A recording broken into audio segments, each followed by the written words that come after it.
1절에 보면, 요한일서 1절에 보면 태초부터 있는 생명의 말씀에 관하여는 우리가 보았다, 들었다, 만졌다고 해요. 우리는 진짜 예수님을 살아계실 때 육체로 만지고 보고 듣지는 못했죠. 근데 우리가 듣고 보고 만졌다는 거예요. 사도들이에요. 사도들, 제자들. 예수님이 먼지 나는 팔레스타인 길을 터벅터벅 걸어 다니실 때 그분을 쫓아다니며 설교를 듣고 가르침을 듣고 대화하고 먹고 마셨던 실제 제자들이에요. 그들이 진짜 봤어요. 만졌어요. 손으로. 그리고 들었어요. 우리가 젊었을 때 그분을 만나서 그분이 병자를 고치는 것도 봤고 기적을 행하는 것도 봤고 빵 하나 얻어 먹으려고 따라왔다가 물 위를 걷는 하나님의 아들을 봤어요. 와, 이분이 누구지? 저와 여러분도 어느 순간에 예수님을 만나요. 아, 십자가에서 나를 위하여 피 흘려 죽으신 분, 내 병을 고쳐주신 분, 우리 가정을 치유해 주신 분, 나를 살려주신 분, 소망을 주신 분, 그런 예수님을 아는 지식이 있어요. 그런데 거기서 멈추지 않고 이 사도들은 점점 더 깊이 예수님을 알아가기를 소원했고, 그 깊은 지식, 예수를 아는 충만한 지식, 그게 단지 고상해서가 아니라 너무너무 능력 있는 지식이에요. 예수를 아는 것은 하나님이 이 세상을 이처럼 사랑하사 내 병만 낫게 해준 게 아니고 우리 가정만 치유해 준 게 아니고 내 직장만 준 게 아니에요.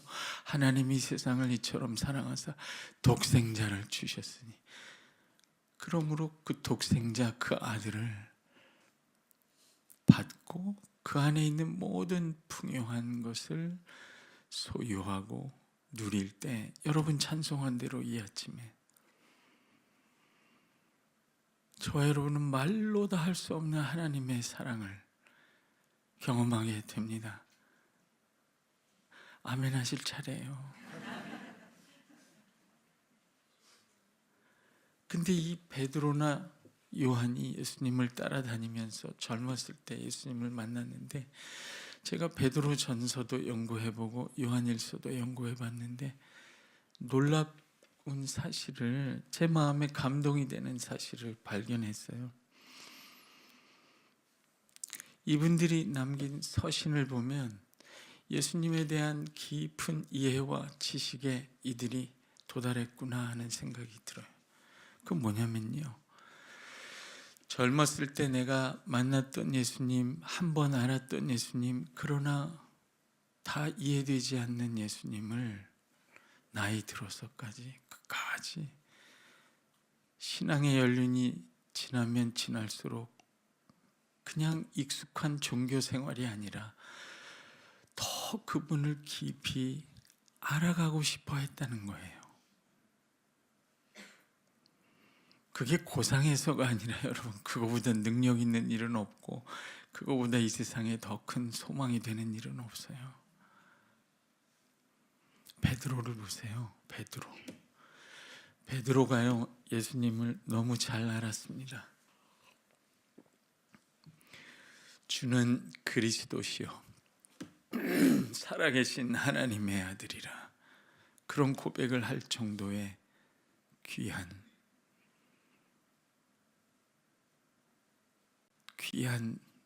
내용을 예수님에 대해서 알았어요. 그런데 베드로가 몰랐던 게 있어요. 그 고백을 하고 나자마자 예수님이 난 예루살렘에 올라가서 고난을 받고 모욕을 당하고 수치를 당하고 하나님의 뜻을 다 이루기 위하여 고난을 당하고 십자가를 져야 한다. 난 예루살렘에 가겠다. 베드로가요, 예수님을 사랑하는 충성심의 문자대로 하면 예수님 멱살을 잡고 말렸어요. 의리 있죠. 근데 예수님은 사탄아 내 뒤로 물러가라. 하나님의 뜻을 모르는구나. 네가 그렇게 얘기했어요. 베드로는 예수님이 하나님의 아들이라는 것도 알았고 그리스도라는 메시아라는 것도 알았는데 한 가지를 몰랐어요. 십자가를 몰랐어요. 왜? 그 의로운 분이 고난을 당해야 하지. 저와 여러분도요, 나를 위해 죽으신 십자가, 나를 위해 고난당하신 예수님의 십자가는 잘 알아요. 그런데 동일하게 내가 아무 잘못도 없는데 복음을 전하느라고 하나님의 사랑을 전하고 그 사랑대로 살려고 할 때 나에게 고난을 주는 사람을 참아낸다? 갑자기 너무 생소해져요. 십자가가. 아멘 안 할 줄 알았어요. 그렇게 익숙한 십자가가 갑자기 너무너무 황당한 십자가가 되어버려요. 베드로가 딱 그랬어요. 저는 너무 베드로가 놀라운 게 베드로가 거기서 멈추지 않았다는 거예요. 내가 예수님을 알고 하나님의 아들이라는 걸 알고 메시아라는 걸 아는데 저분이 왜 아무 잘못도 없이 의인으로서 불의한 자를 대신하여 고난을 당하지? 그거를 알고 싶어 했어요. 예수님의 십자가도 알고 싶어 했어요. 그분의 기적과 영광과 능력만이 아니라 그분의 고난도 알고 싶어 했어요. 젊었을 때 내가 만난 예수님에서 멈추지 않고 나이 늦도록 죽을 때까지 내가 아직 모르는 예수님을 알고 싶어 했다는 그 순수함. 여러분, 베드로는 그 당시에 총회장이에요. 지금 같으면 시커먼 차 타고 여러 목사들 대동하고 여기저기 돌아다니며 늘 하던 설교만 해도 여생을 다 보낼 수 있는 사람이에요. 지옥교회 가서 장로로 불리움을 받으며 함께 된 장로. 내가 그리스도의 고난과 영광의 증인이다. 여러분, 베드로전서 읽어보세요. 드디어 베드로가 나이 들어서 예수님의 십자가를 이해하게 돼요. 그러면서 말로 다 할 수 없는 그 예수님의 영광 안에 들어가게 됩니다. 저와 여러분도 계속해서 일만 하다가 죽지 마세요. 이 교회가 가르치는 대로 예수님을 내가 진실로 더 깊이 아는 그 자리로, 그게 가장 영광스럽고 충만한 생명으로 채워지는 길입니다. 그렇게 성장하시기를 계속해서 교회 생활만이 아니라 그 모든 교회 생활이 우리를 인도하는 예수를 아는 그 중심으로 더 깊이 평생을 보내시기를 주의 이름으로 축복합니다. 요한도 그랬어요. 그런데 가만히 생각하니까 요한은 좀 달라요. 요한은 십자가가 궁금했던 것 같지 않아요. 사람마다 다 다르죠. 예수님을 만난 사람마다. 요한은 가만히 읽어보면요, 예수님, 여러분 복음서를 읽어보면 요한이 예수님 품 안에 기대어 이렇게 예수님을 쳐다보는 제자라고 자꾸 소개하죠. 나는 그렇게 생각해요. 요한이 뭘 신기하게 생각하냐면 육체로 오셨는데 어떻게 육체 안에 이렇게 영광스러운 게 있지? 예수님 품 안에서 예수님을 쳐다보니까 이분은 그냥 소박한 사람이에요. 육체를 입은. 그런데 하는 말이 영광스럽고 은혜와 진리가 충만하고 그 권세가 너무 놀라운 하나님의 권세가 어떻게 이렇게 놀라운 영광이 이런 초라한 육체 안에 들어있을 수 있지? 그게 궁금했던 것 같아요. 요한복음에 보면 이런 표현이 있습니다, 여러분. 우리가 그를 보니, 그가 누구예요? 말씀이 육신이 된 저와 여러분과 똑같이 초라한 육체를 가진 그분을 보니 그분 안에 은혜와 진리가 충만하더라. 그 은혜와 진리의 충만이 그의 영광이었어요. 우리가 보니 독생자의 영광이요, 그 영광의 내용이 은혜와 진리가 충만한 사람이에요. 육체를 가진 사람인데 어떻게 저렇게 은혜와 진리가 충만하고 영광이 가득하지? 저 기원이 뭐지? 나는 그게 궁금했다고 생각해요. 그리고 요한도 거기서 멈추지 않았습니다. 예수님의 품 안에서 육체로 나타난 예수님 안에 그 놀라운 영광이 가득한 그 신비를 알고 싶어 했어요. 그리고 나서 알았어요. 성령 안에서 오랫동안 묵상하며 사랑하며 성령의 다루심과 인도함을 따라 빛 가운데 들어가며 그 아들의 영광을 보게 된 거예요. 그게 어디서 온 건가? 어디서 온 건가? 요한의 표현에 의하면 보라, 하나님을 본 사람이 없지만 아버지의 품속에 있는 독생하신 하나님이 나타나셨다. 아버지의 품속에, 자신이 그 예수님의 품 안에서 궁금해했던 그 아들이 아버지의 품 안에 있다가 오셨다는 것을 알게 됐어요. 우리가 다 똑같이 예수님을 만나지만 한 분 예수님이지만 내가 궁금한 부분이 있어요.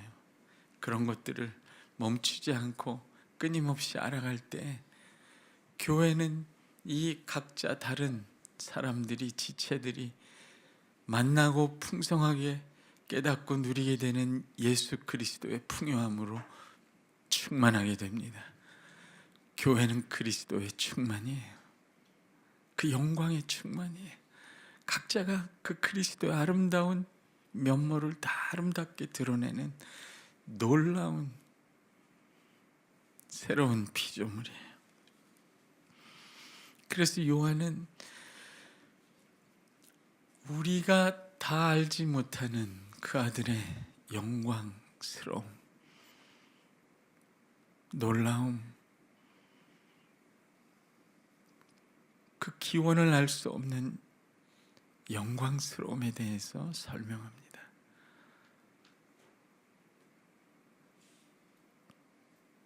그게 그 아들을 믿는 저와 여러분, 이 육체 가운데서 그 아들을 받아들인 우리에게도 놀라운 소식이에요. 1절을 보시면 태초부터 있는 생명의 말씀이라고 했어요. 육체로 나타난 예수님을 육체로 나타나서 그가 요한이 손으로 만지고 눈으로 보았던 그분의 기원이 태초래요. 태초부터 있던 말씀, 그리고 그 말씀 안에 있는 생명. 저하고 함께 계신 거죠? 태초래요, 여러분. 이 말은요, 세상이 창조되기 전부터 있었다, 그 말입니다.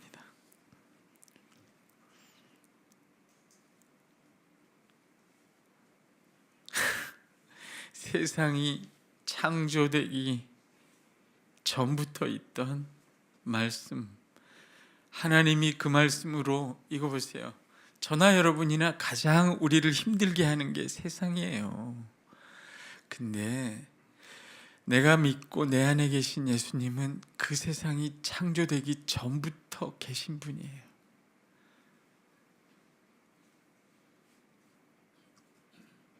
정말 이해가 돼서 끄덕이신 거죠? 이게 말이 돼요? 내가 믿어서, 여러분 믿음의 첫 번째 의미는 받는다 그런 뜻이에요. 믿음에는 세 가지 의미가 있습니다. 받는다, 신뢰한다, 순종한다. 순종하려면요, 신뢰해야 돼요. 내가 신뢰하지 않는 사람을 어떻게 따라갑니까? 근데 신뢰하려면 수납 받아야 돼요. 뭐가 있어야, 그리고 나한테 주어진 분이 어떤 분인지를 알아야 신뢰가 되죠. 신뢰가 돼야 따라가죠. 근데 내가 예수 믿고 믿었다는 건 받았다는 거니까 내가 받은 이 예수가 누군 줄 알려고 하는데 그분이 내가 늘 괴로워하는 이 세상 이전부터 계셨다는 분인 거예요. 제가 이런 설교 잘 못해요. 주일 아침에 너무 엄청나서.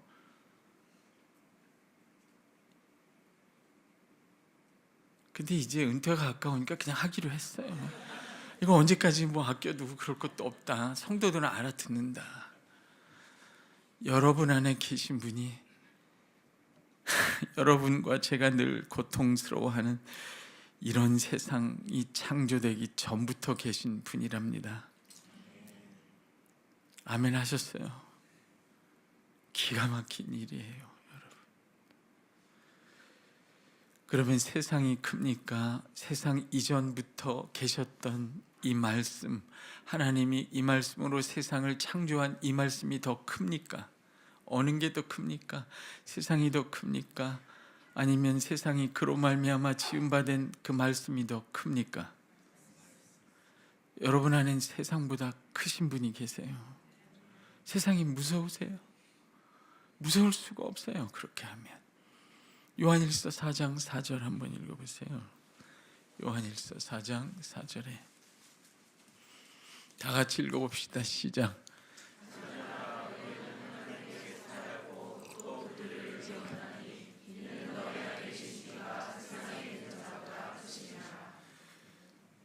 하나님께 속하였다는 건 하나님께로부터 났다는 거예요. 하나님이 주신 생명을 받았다는 거죠. 그건 누가 줬나요? 그 아들이 주셨습니다. 그 아들이 태초부터 있는 말씀이시고 그 말씀 안에는 생명이 있었어요. 한 번 더 주의를 기울여 보세요, 여러분. 그 말씀 안에 생명이 있었는데요, 그 생명을 영원한 생명이라고 부릅니다.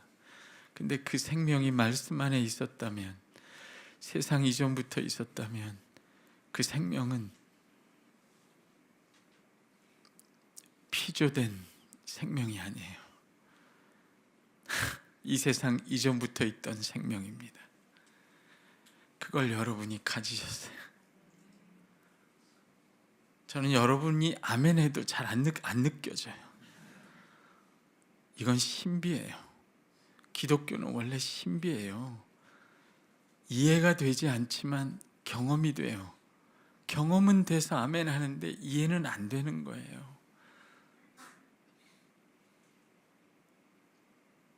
우리가 믿는 복음도 신비한 거고요. 여러분의 존재 자체도 너무너무 신비한 거예요. 어떻게 이렇게 초라한 육체인데 예수를 믿음으로, 그를 받음으로 그 말씀 안에 있는 영원한 생명, 이 세상이 창조되기 전부터 있는 생명을 내가 받은 것일까요? 성도는요, 아무 것으로도 설명이 안 되는 존재예요.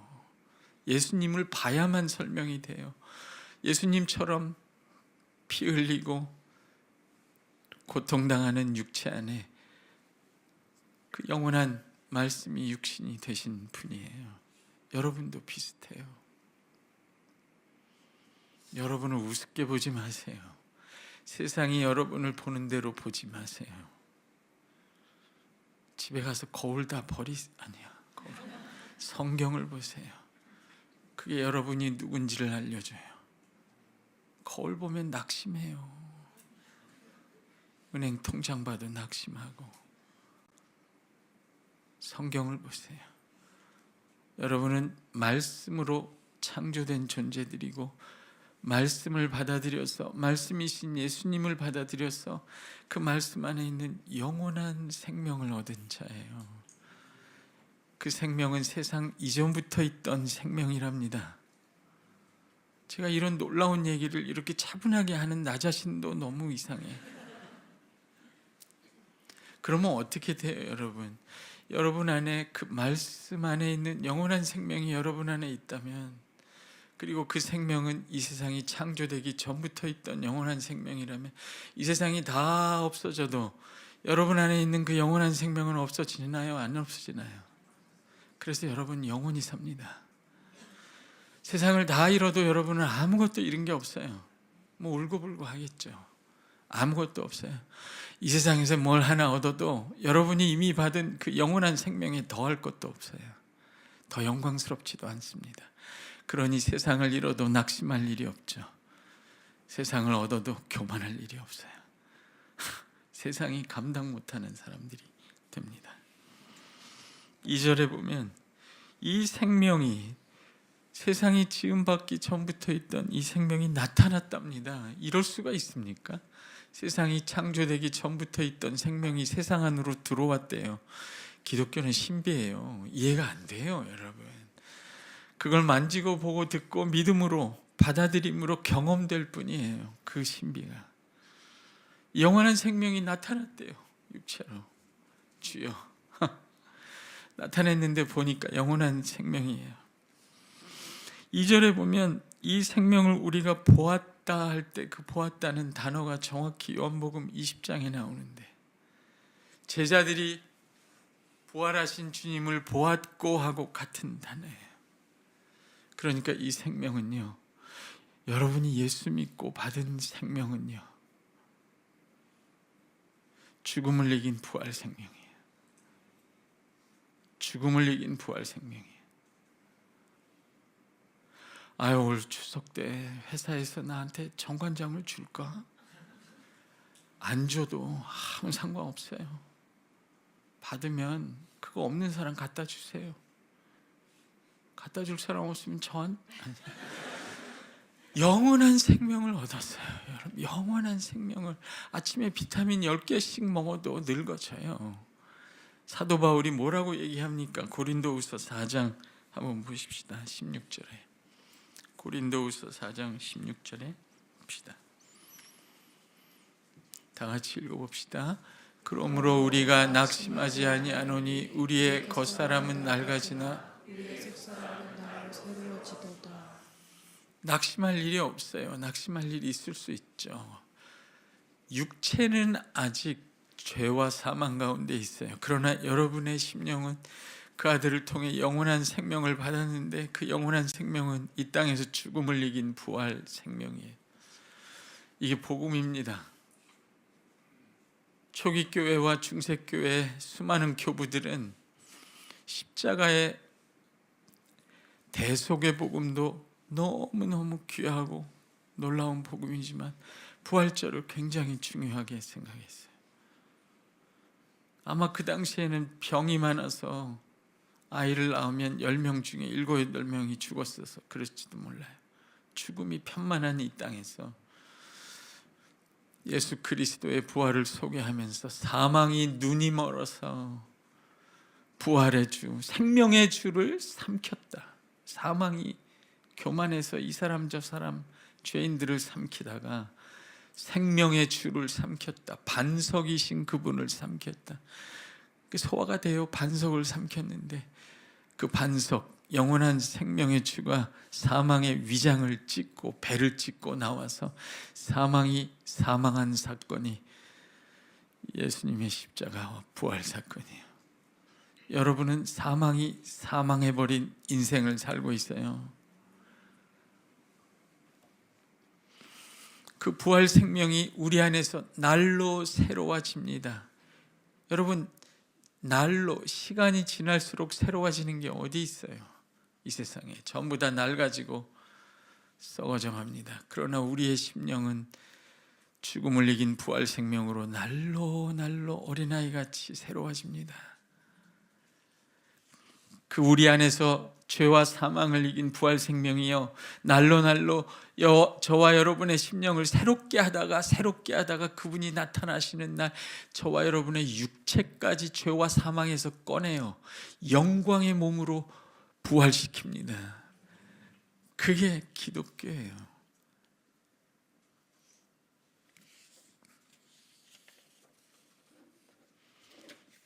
이 놀라운 복음, 죄와 사망과 비참 모든 영광을 잃고 무엇을 얻어도 죄에서 나오지 못하고 사망에서 나오지 못하고 무엇을 얻어도 영광스러워질 수 없는 이 비참한 세상에 그 아들이 의와 생명과 영광을 가지고 육신이 되셨습니다.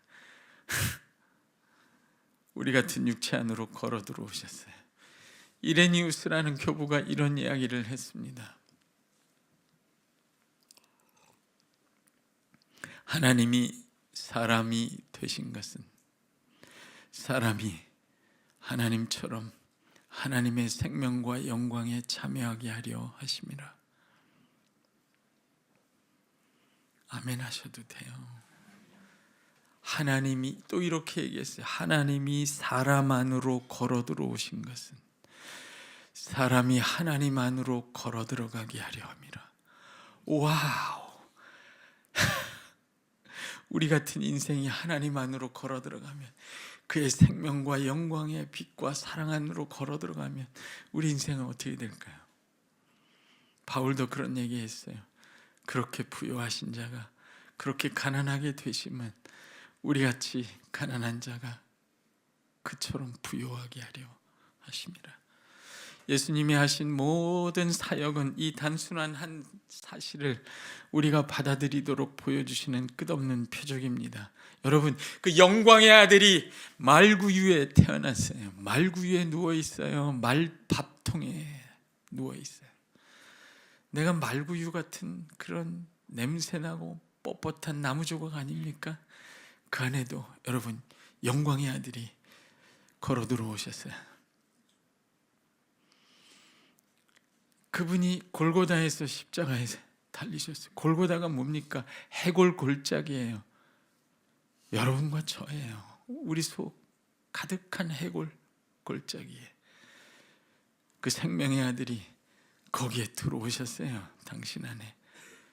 믿으세요? 난 해골 골짜기 같아. 내 안에 낙심과 죽음이 가득해. 그 안에 걸어 들어오셨다는 게 복음이에요. 영광의 생명을 가신 주가, 그분이 빈 무덤 안에 계셨어요. 그 무덤을 부활 새벽에 그 죽음을 이긴 부활 생명의 영광으로 채우셨어요. 저와 여러분의 심령이 그와 같을 때가 있죠. 무덤 안에 뭐가 있습니까?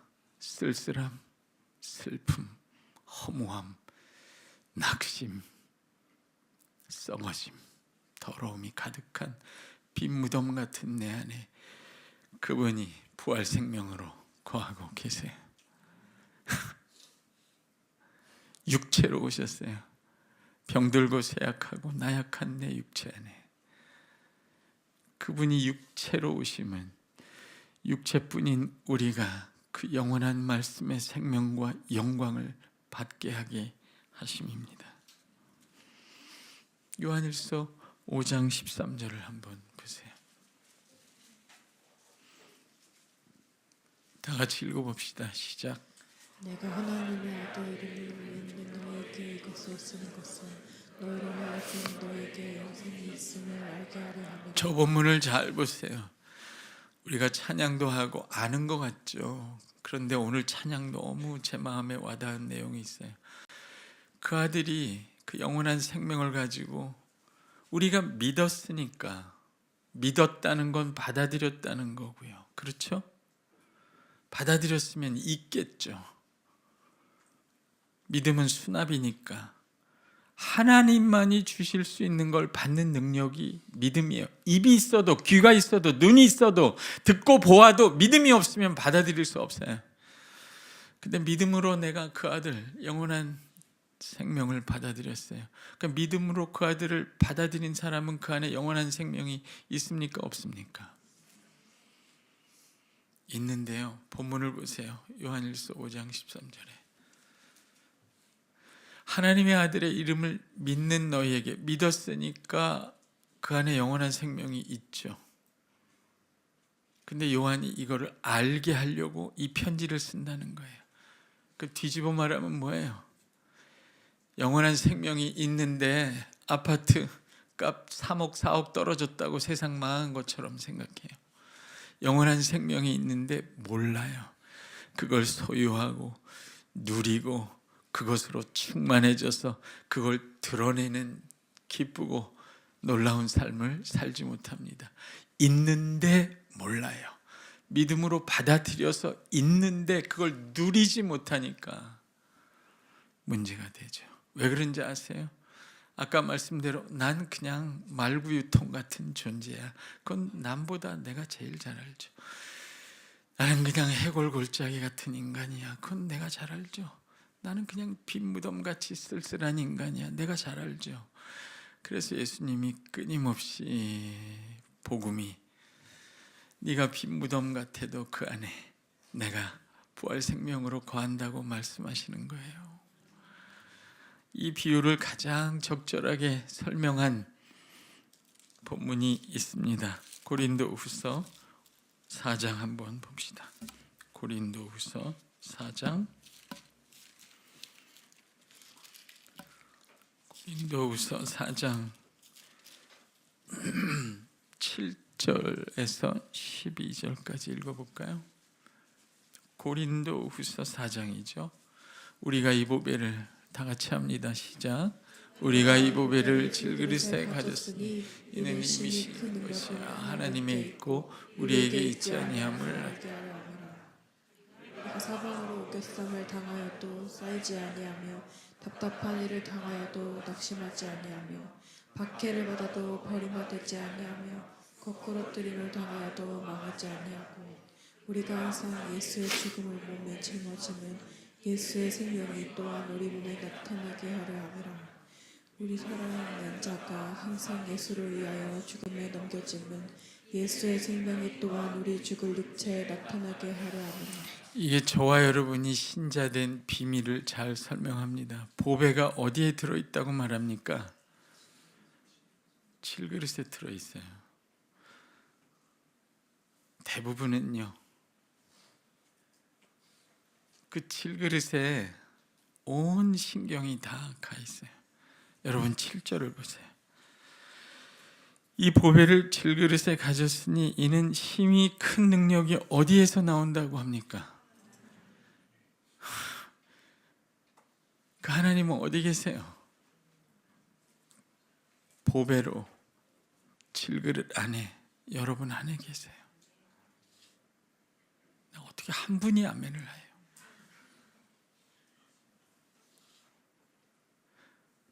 우리는 능력이 이 질그릇, 나라는 질그릇에서 나올 거라고 생각해요. 수없이.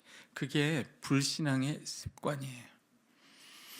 그래서 기도 제목이 하나님, 나라는 이 질그릇을 내가 예수 잘 믿을 테니까 은그릇으로 좀 바꿔주세요. 하나님, 나라는 질그릇을 금그릇으로 바꿔주세요. 그게 우리의 싸움이에요. 그걸 그릇 싸움이라고 하죠. 세상 사람들은 그럴 수밖에 없어요. 왜냐하면 믿음이 없으니까 그 믿음으로 하나님이 주신 거, 하늘로부터 온 것이 그 안에 없어요. 빈 그릇이에요. 그래서 세상 사람들은 그릇 가지고 싸울 수밖에 없어요. 평생을 그릇 싸움을 합니다. 그 안에 아무것도 없어요. 그걸 밥그릇 싸움이라고 해요. 그걸 요즘 말로는 수저 싸움이라고 해요. 수저 싸움. 흙수저에서 은수저가 되고, 나는 흙수저로 태어났지만 내 자식은 입에다 금수저를 물려주고 싶지. 그러면 뭐해요? 떠먹는 게 똑같은 돼지죽인데. 여러분은 질그릇이어도 그 안에 보배가 있습니다. 보배하고 질그릇의 차이를 보세요. 말씀이 육신이 된 것처럼 비교할 수 없는 차이예요. 이해가 안 돼요. 신비라고요. 이렇게 한번 해봅시다. 내 안에 계신 보배이신 영원한 생명과 영광이신 주님, 아무에게도 빼앗기지 않으리. 바보예요. 그릇은 다 깨져도요, 이건 빼앗길 수 없는 거예요. 여러분, 그릇이 깨지면 그 안에 있는 게 나옵니다. 오히려 따라오세요. 세상 사람들은 그릇이 깨지면 아무것도 없어요. 그러니까 절망하고 스스로 삶을 그만둘 수도 있죠. 여러분은 절망하고 싶어도 절망을 할 수가 없어. 성도는 절망이 불가능한 존재예요. 그릇이 깨져버리면요, 할렐루야, 그 그릇 안에 있는 보배가 나와요. 제가 어떤 안수 집사님이 여기서 찬양하는 걸 어디 설교 갔다가 찬양하시는데, 과학자예요, 박사고 안수 집사님이고, 찬양하면서 울어요. 나중에 식사하면서 물어보니까 자기가 안수 집사인데 처음으로 하나님이 진짜 내 아버지라는 걸 깨달았대요. 왜? 아내가 암에 걸렸어요. 아무것도 바뀌지 않은 상황인데 하나님이, 예수님이 자기의 영원한 생명이라는 걸 알아버린 거예요. 머리로 한 게 아니라 그게 자기께 돼버린 거예요. 그릇이 깨지면 큰일이죠. 아이고, 내 인생 망했구나. 근데 그 안에 여러분 드디어 발견하게 돼요. 믿음으로 받아들인 그 예수가 나에게 어떻게 생명인지, 내가 가장 불의할 때 그분이 나에게 어떻게 완전한 의의 선물이 되시는지, 내가 거룩하지 못할 때 그분이 어떻게 나에게 완전한 거룩이 되시는지, 내가 죽을 때 그분이 어떻게 나에게 부활 생명이 되는지를 정말로 소유하게 됩니다. 그렇게 되시기를 주의 이름으로 축복합니다. 그래서 말씀이 육신이 되어서 우리 가운데 오셨어요. 그건 예수님이 하신 일이에요. 그 영원한 말씀과 그 말씀 안에 있는 영원한 생명을 육체 안에 가져오셨어요. 육체인 우리가 믿음을 통해 그 아들을 받고 그 말씀이신 아들 안에 영원한 생명을 받았어요. 그리고 우리도 그 영원한 생명을 우리 육체 안에 나타내고 채우고 충만하게 하고 육체로 나타내는 일로 부르심을 받습니다. 그래서 우리의 그릇이 깨지기도 하는 겁니다. 그릇이 그냥 있어도 깨져도 복이에요. 그래서 우리 안에 있는 그 아들의 영원한 생명과 그 아들을 보내신 아버지의 사랑이 점점 더 우리를 통해 드러납니다. 할렐루야. 그게 우리가 그 은혜 안에서 성령의 도우심으로 말미암아 해야 되는 일입니다. 우리도 그 믿음으로 거저받은 다 설명할 수 없는 신비하고 영원한 그 아들의 생명과 영광과 그 영광과 생명을 우리에게 아낌없이 내어주신 아버지의 사랑으로 충만한 그릇이 되어 그것을 우리의 육체로 밀어내서 그걸 표현하고 드러내는 삶을 이 땅에서 살게 됩니다. 그래서 하나님이 우리에게 권면하시기도 하고 우리가 깨지기도 하고 하는 겁니다. 여러분, 요한복음 12장에 보면 향유옥합을 깨트린 여인의 이야기가 나오죠. 향유도 귀한 거예요. 내가 애지중지하는 거예요. 그게 깨졌는데 그보다 더 귀한 향유가 흘러나와서 온 방 안을 가득히 채웁니다. 예수를 영광스럽게 하는 그 향유가. 그런 인생이 저와 여러분의 인생이 되기를 주의 이름으로 축복합니다.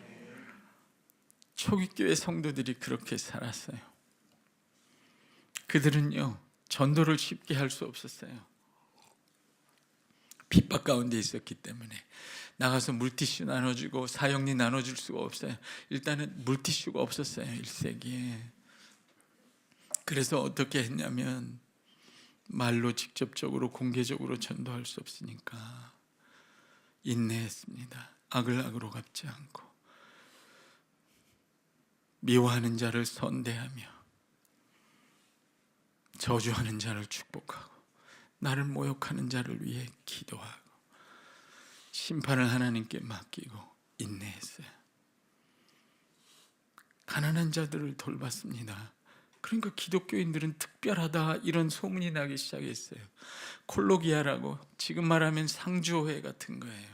거기엔 매달 돈을 부어야 죽으면 장례를 치러 주는 곳인데 가난한 자들은 돈을 낼 수 없기 때문에 그 콜로기아에 들어갈 수 없었어요. 근데 그리스도인들은 죽음을 소중하게 생각했어요. 그 아들이 십자가에서 죽은 죽음처럼. 그래서 장례를 치를 수 없는 가난한 자들을 찾아서 장례를 치러줬어요. 전염병이 온 로마를 휘저을 때, 그래서 병든 자를 내버렸을 때 영원한 생명을 가진 자들, 이 땅에서 세상을 다 잃어도 아무것도 잃어버릴 게 없는 자들은 거기에 남아서 가난한 자, 병든 자들을 돌보기 시작했어요. 그러니까 이들이 로마에게 충격을 줬어요. 저들 안에는 있는 생명은 무엇인가?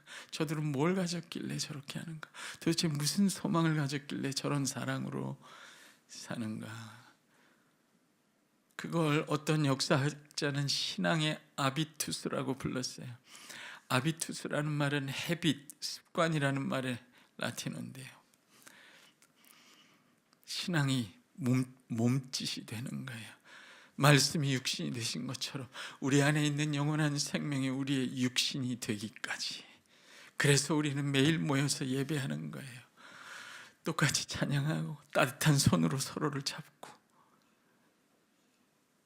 예수님의 눈으로 서로를 쳐다보고 우리의 눈빛, 손짓, 행동, 마음의 태도, 그 모든 것이 그 아들의 생명과 영광과 그 영원한 신비 가운데 있는 하늘의 생명과 아버지의 사랑으로 충만해져서 그 생명과 사랑과 영광이 우리의 세포로, 몸짓으로, 손짓으로 나타날 때까지.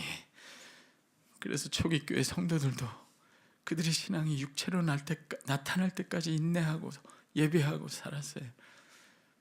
원형 경기장에서 짐승들이 다 물어뜯을 때, 살점을 물어뜯고 옷을 다 벗겨버렸을 때 그들이 어떻게 했는지 아세요? 매주 예배했던 것처럼 그 찢긴 몸을 가지고 서로에게 다가가 손을 잡아주고 사랑하는 형제 자매를 위로하고 거기서 하나님을 찬양하고 하나님을 예배했습니다. 그러니까 그들에게 동물을 풀어서, 맹수를 풀어서 그들을 괴롭혔던 그 잔인한 로마인들이 그걸 보고 기가 막혔어요. 그들을 저주하고 욕하고 살려달라고 하지도 않았어요. 도대체 저들은 누구인가? 그들이 예배 때 하던 그 똑같은 것을 원형 경기장에 했어요. 터툴리안이라는 교부가 그런 얘기를 했어요. 보라, 저들이 어떻게 뜨겁게 사랑하고 있는지를.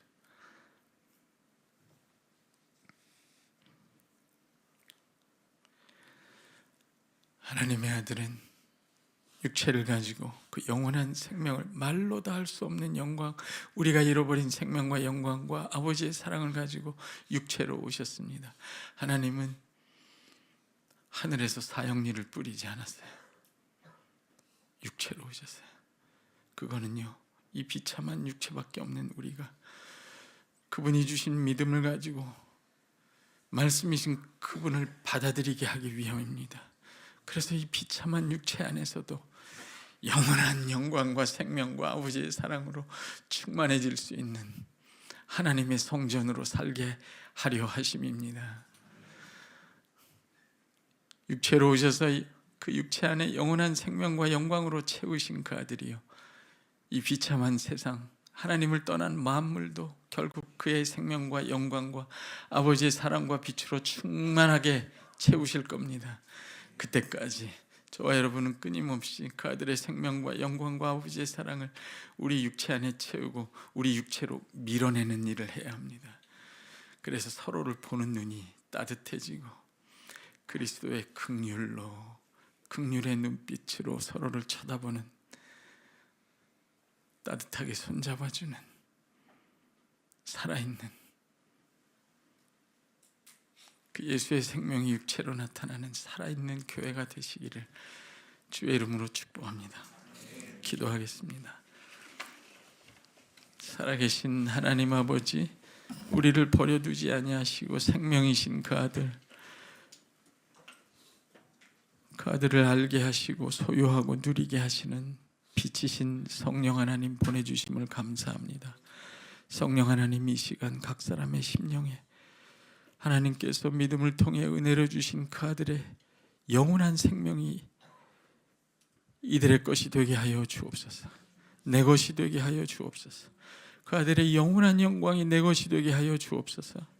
그 아들을 내어주신 아버지의 뜨거운 사랑이 내 가슴을 충만하게 채우게 하여 주옵소서.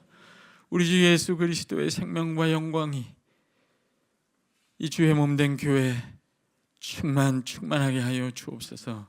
감사하며 예수님의 이름으로 기도합니다.